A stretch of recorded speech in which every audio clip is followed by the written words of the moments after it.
Bonsoir, c'est Margot. Nous sommes aujourd'hui le samedi 24 octobre. Alors là, je vais me lancer dans quelque chose qui est difficile, un exercice qui est difficile pour un voyant et une voyante. C'est les élections. Et je pense aux élections américaines. Moi, c'est vrai que j'ai toujours vu Trump repasser. Donc j'ai fait plusieurs tirages. Et c'était notamment, j'en avais fait un avec l'oracle de la triade que je venais alors de m'acheter. Et ce qui est sorti, c'est une carte qui s'appelle Alpha.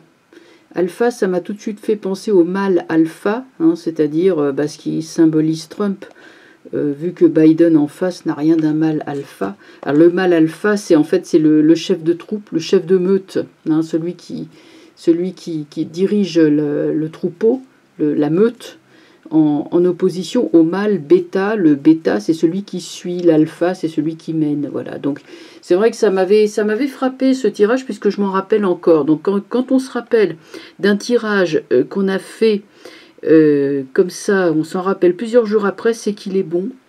Là, je parle d'expérience. Alors maintenant, je vais prendre mon tarot de Marseille, et puis je vais regarder les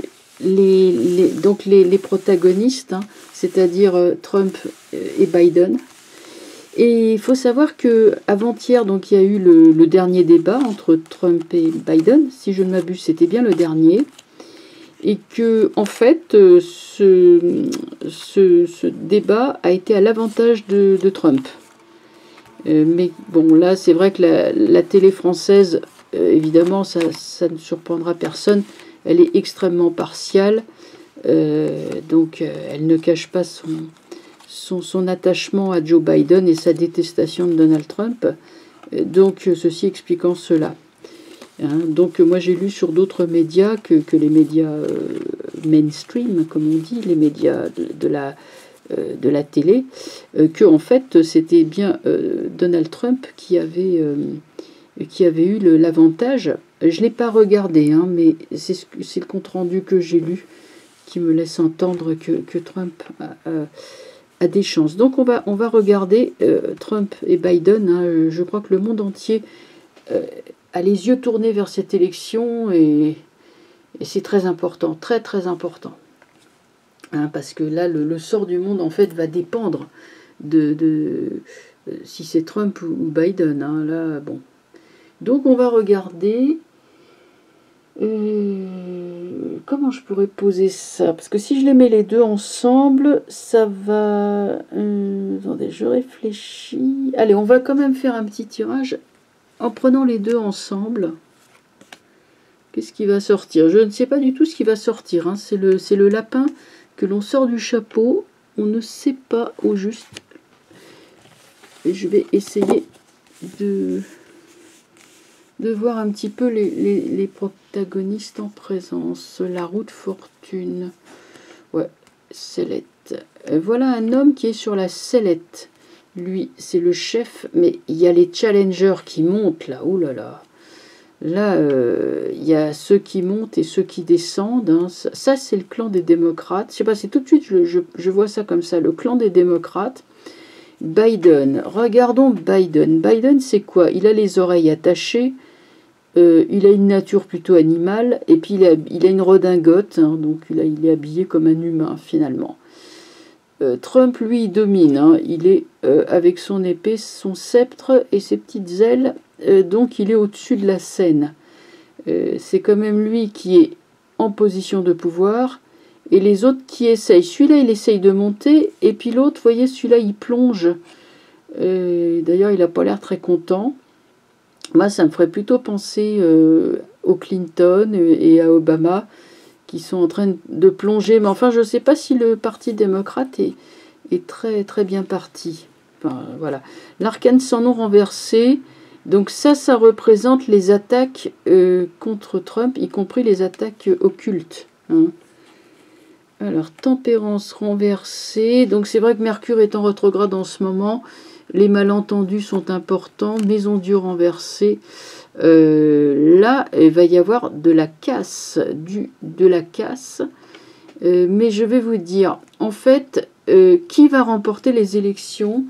Ça sera la personne la plus vraie, la plus authentique.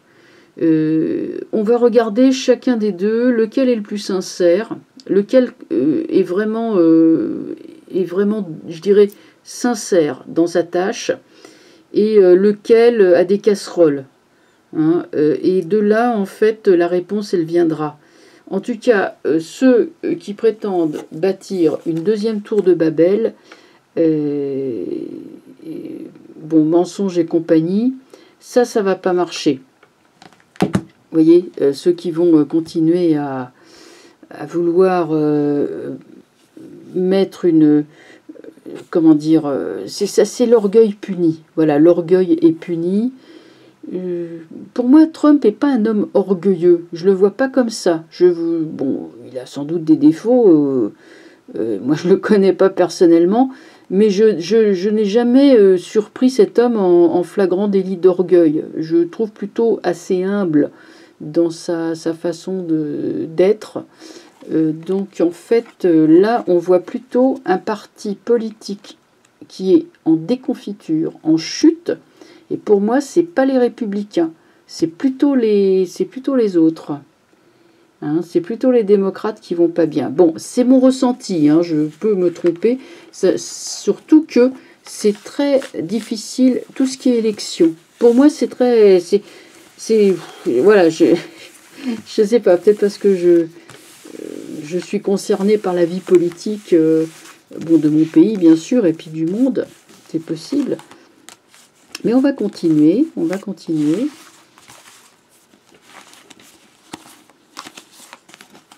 Maintenant, on va poser la question, est-ce que Donald Trump va remporter les élections? Voilà, on va les poser comme ça, tout bêtement, hein, froidement. On va voir ce qui sort. Puis après, on reprendra l'oracle de la triade. Alors, j'ai pas eu le temps d'acheter le livre explicatif. Hein. Il paraît qu'on peut assortir les cartes suivant les couleurs. Donc ça fait une explication supplémentaire. Bon, moi je l'ai pas, j'ai que le jeu. Mais ça n'empêchera pas de jeter un coup d'œil quand même. On verra ce qu'il nous dit. Alors maintenant, on va poser donc, disais-je, la question, est-ce que le Donald Trump sera le prochain président? Va-t-il remporter les élections américaines? Voilà, tout simplement. Attention, hein, là, roulement de tambour. C'est l'amoureux renversé. L'amoureux, c'est la carte des Gémeaux. Et Trump est Gémeaux. Le jugement, le mat et la lune. La lune, c'est la patrie. Alors, moi, je dirais, bon, j'ai un peu envie de dire qu'il ne faudrait pas trop tenir compte des renversés, parce que les renversés, ça fait tout de suite une connotation négative. Hein, donc, pour une élection, il ne faut pas forcément en tenir compte. Moi, là, j'en tiens pas trop compte. Là, je la verrais plutôt sous forme de retard ou de... bon, c'est un peu brouillé, c'est un peu retardé, tout ça. C'est pas un mauvais jeu. C'est-à-dire que nous avons l'amoureux.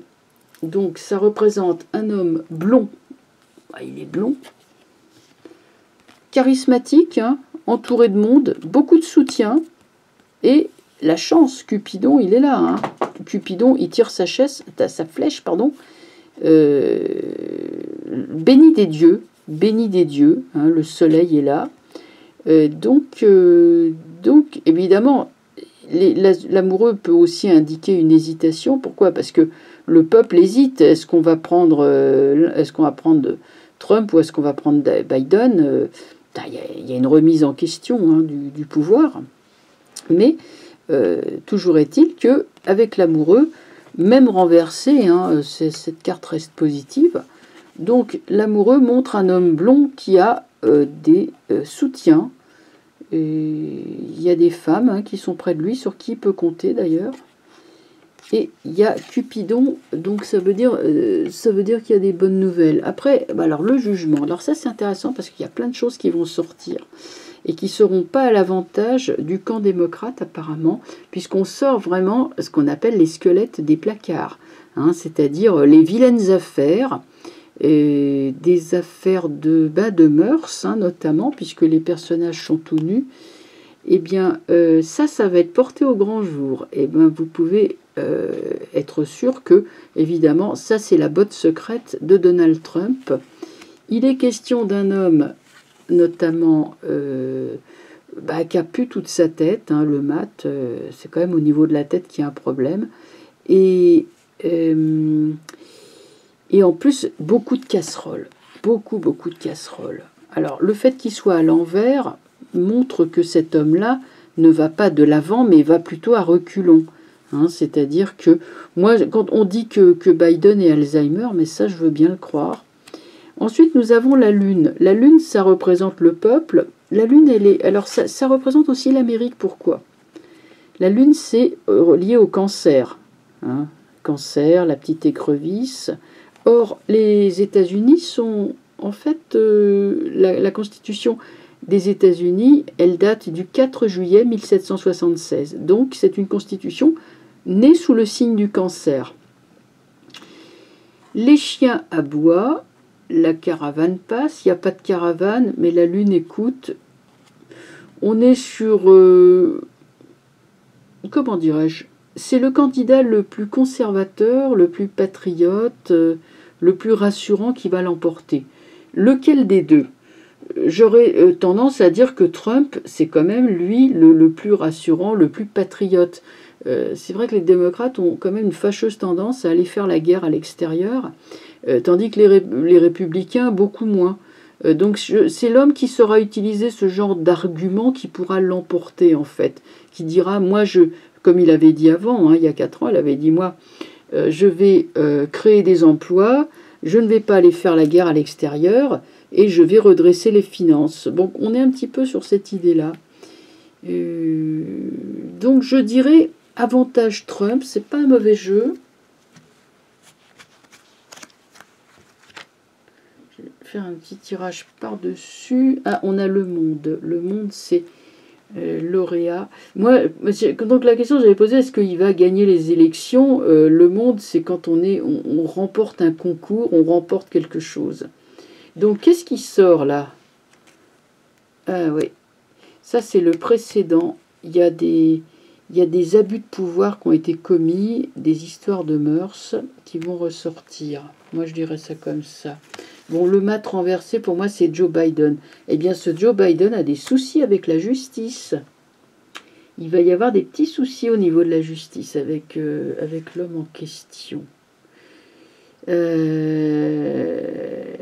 Donc voilà ce que je pouvais dire sur la... C'est pas la peine que je couvre trop. On va prendre maintenant le jeu de la triade.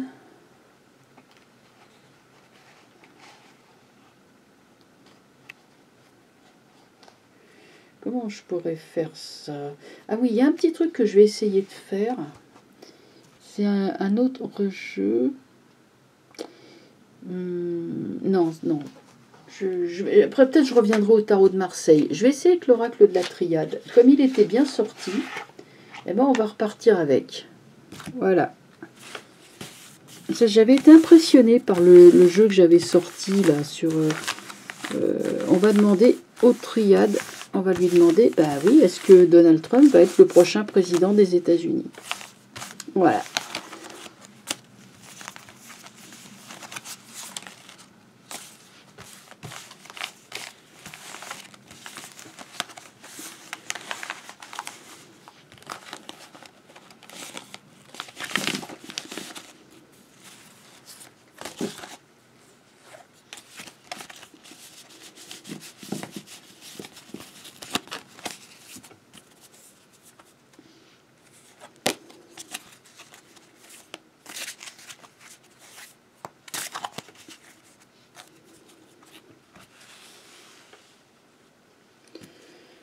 Bon, on va essayer de faire un jeu simple. Bon, je les tire droite, hein, parce que si elles sont à l'envers, je crois que ça ne veut plus dire grand-chose.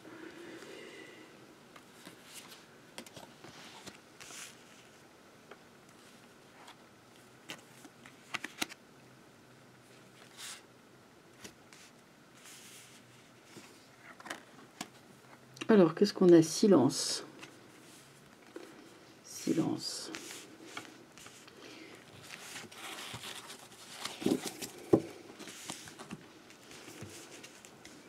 Donc en fait, le silence nous dit d'observer les signes. Hein, pas écouter la propagande, mais de faire silence en soi pour observer en fait qui a l'avantage. Le silence, ça veut dire fermer ses oreilles à la propagande extérieure, aux analyses, aux gens qui ont des partis pris pour l'un ou pour l'autre, surtout pour l'un, hein, si ça vient de BFM et d'autres médias comme ça. Ouais. Alors, qu'est-ce qu'on a? La clé. La clé, c'est celui qui sera le plus juste. Hein. Ah, ça arrive. C'est la pub. Attendez. Voilà, c'est intermède. C'était la pub. Bon, allez, j'en prends une au hasard. Allez, n'importe laquelle. Celle-là. Hop. Erreur. Elle est marrante, celle-là. Message. Eh ben, dites donc, hein, c'est super ésotérique. Hein. Et en fait, avec le petit livret, bon, de toute évidence, ce symbole, évidemment, c'est Ève qui a croqué la pomme. Bon, parce que c'est... Je sais pas si c'est une fille ou un gars. Bon, c'est un être un peu androgyne, en fait, parce que tous les deux, ils ont croqué la pomme. Et là, on voit le serpent, enfin, très stylisé, qui leur dit « Mais oui, mangez la pomme, mes enfants. » Ah oui, c'est ça, il y a le serpent. Donc c'est Adam et Ève qui ont mangé la pomme. On voit un petit personnage qui est là. Bon, on ne sait pas qui c'est. Ça peut être... Ah oui, Adam et Ève. Ah oui, alors il faut vraiment bien regarder. Il y a Ève qui est là, qui est couchée, et il y a Adam qui est debout. Bon, pourquoi elle est couchée, lui debout, on n'en sait rien. Ça, je ne sais pas ce que c'est, on dirait une croix. Il y a deux croix. Bah oui, ces croix, vous êtes marqués, quoi, tous les deux. Ils sont tous les deux marqués. En tout cas, bon, pourquoi j'étais partie sur le péché originel? On nous dit, observez le silence, regardez les signes. Le destin du monde est en train de se jouer. C'est ça que ça veut dire. Ensuite, la clé. La clé va se passer par l'élection des États-Unis. La clé de la crise, elle va être résolue. La crise va être résolue par cette élection américaine qui va représenter la clé. Qui détient la clé? Est-ce que c'est Biden ou est-ce que c'est Trump? Poser la question, c'est y répondre. L'erreur consiste à vouloir être aussi fort que Dieu, à transgresser. Quand Dieu a dit ne mangez pas la pomme, en fait, il fallait obéir et pas regarder ailleurs, ne pas aller manger la pomme, c'est tout. Voilà, Dieu il l'a dit, c'est qu'il y avait une raison. Le serpent est venu. Qui est au service du serpent? On sait qui c'est le serpent, hein, bien sûr, hein, c'est évident. Bon, ceux qui ont écouté le serpent et qui ont croqué la pomme sont passés de son côté. Bon, qui est du côté du serpent? Là encore, poser la question, c'est y répondre. Et en synthèse, le sage égyptien que nous voyons là nous dit « Vous avez reçu le message, vous avez capté 5 sur 5 ». Donc, sans pousser, sans dire c'est Trump ou c'est Biden, il nous dit « Examinez bien les symboles et dites-vous, voilà ce qui est en jeu. Qui est l'homme de la situation ?» Le messager. Le message, en fait, c'est aussi... Cet homme est un messager. Le message, il est là. Cet homme-là est un messager. Qu'est-ce qu'il a? Alors là, bon, c'est vrai, je regarde à travers l'écran, alors je vois pas très bien. Il y a une lettre. Il y a un billet. Vous savez que Trump est Gémeaux. Le signe du Gémeaux, c'est Mercure. Regardez la réponse. Ça, c'est les caducées. Oui, ce sont les caducées. Mercure, oui, bien sûr. Donc, en fait, l'homme qui est symbolisé par Mercure remportera les élections, puisque ça arrive en position de synthèse. Joe Biden, lui, il est Scorpion. Le Scorpion, il est là. Vous voyez, le Scorpion, il a transgressé. Alors que l'autre est un messager. C'est ça, en fait. Lui, Trump est un messager. Ce messager détient la clé. C'est par son intermédiaire que ça va se faire. Vous avez un qui détient la clé et l'autre qui a voulu croquer à la pomme de la connaissance. En fait, qui se retrouvait dans le péché, si je puis dire. Voilà, il faut donc faire silence, ne pas écouter le péché, aller dans le sens de la croix de vie. Voilà, tout ça est très égyptien, hein, la croix de vie. C'est fort ce jeu. Hein. Voilà, donc je pense que je peux me tromper une fois de plus, mais je pense qu'a priori, l'avantage ira pour Donald Trump, parce que c'est quand même lui qui est le plus à même de faire le job. Les autres me paraissent quand même beaucoup trop affairistes, corrompus, brouillons et douteux pour vraiment inspirer confiance, sachant que ce n'est pas le peuple qui vote, mais c'est les grands électeurs. Donc, a priori, moi je dirais que c'est plutôt Donald Trump qui va l'emporter. Voilà. Eh bien écoutez, cette vidéo fait déjà 21 minutes, ce qui est déjà pas mal. Je vous laisse la visionner. Et bien sûr, je vous en ferai d'autres très bientôt parce qu'il y a énormément de choses à dire. Et c'est vrai qu'il faut toujours que je trouve du temps pour vous faire des vidéos. Je sais que vous les attendez avec impatience. Et bah oui, moi je suis toujours très contente de les faire. Eh bien, prenez bien soin de vous, profitez de ces vacances de la Toussaint, rapprochez-vous de vos défunts, de vos ancêtres, hein, les 1er et surtout 2 novembre. Le 2 novembre, n'oubliez pas, c'est le jour des défunts, hein, donc c'est vraiment à eux qu'il faut penser. Et ils sont très présents à ce moment-là. Et ils vous donneront aussi des conseils, des avis, des soutiens et encouragements. Voilà, c'est pour ça qu'il faut bien penser à eux et leur offrir des fleurs et des pensées. Voilà, je vous souhaite une bonne soirée et puis des bonnes vacances. À très bientôt. Au revoir.